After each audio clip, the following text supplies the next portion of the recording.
Edhe për skaj shumë apeleve dhe rekomandimeve të autoriteteve shëndetësore që gjatë ditëve kur temperaturat janë të larta, të mos dilet pa nevojë. Megjithatë, në rrugë vëren qytetarë të moshave të ndryshme, të cilat rrezikojnë shëndetin e tyre duke u ekspozuar në diell.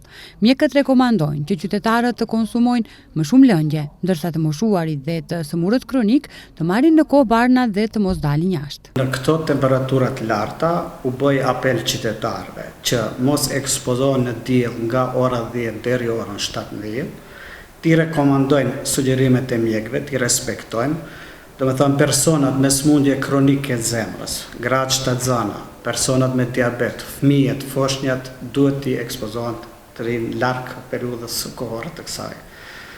Do me thënë, të moshuarit detyrimisht duhet mbajnë kapel mbrojtëse, syza mbrojtëse, të pinë ma shumë lëngje dhe t'i marrin terapinë e duhur kronike që e kanë. Rekomandohet marrja e minimum 2 litra ujë në ditë, ushqimet duhet të jenë sa më të lehta, të freskëta, rrobat duhet të jenë më të lehta, me ngjyrë të qelë dhe kështu me radhë. Por ka edhe prej tyre që neglizhojnë apelet e mjekëve dhe ndodh që të kemi komplikime shëndetësore dhe në rrugë, intervenimet e këtilla janë të shpeshta, ndërsa sipas mjekëve, thirrjet në ndihmën e shpejtë janë rritur dukshëm. Në këtë periudhë kohore kemi edhe rritje të thirrjeve, do me thënë si kolaps në rrugë, do me thënë njerëzit duhet të kenë rekomandime, duhet t'i zbatojnë, se shembull eksponimi në diell mund sjell pasoja fatale tek njerëzit që vojnë me smundje kronike.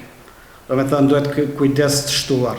Neve na janë shtuar shumë thirrjet, veçanërisht kësaj periudhe me temperaturat larta që janë deri në 40 gradë. Rekomandohet që të qëndrohet në ambiente të freskëta, por pas qëndrimit për një kohë të gjatë në ambient të klimatizuar, nuk duhet që më pas menjëherë të dilet jashtë, sepse kjo e komplikon situatën e personave që nuk kanë probleme shëndetësore. Në ndërkohë, Instituti për Shëndet Publik rekomandon që personat që e kanë të patjetërsueshme të qëndrojnë jashtë, të shfrytëzojnë më shumë ujë dhe të bëjnë pushime më të shpeshta, të shmangen ushqimet e yndyrshme dhe me shumë sheqer. Për qytetarët që qëndrojnë në vetura, detyrimisht të mbajnë hapur dritaret me qëllim që të qarkullojë ajri. Rekomandohet që qytetarët të cilët ndjejnë plogështi, marramendje dhe probleme shëndetësore menjëherë të drejtohen tek mjekët.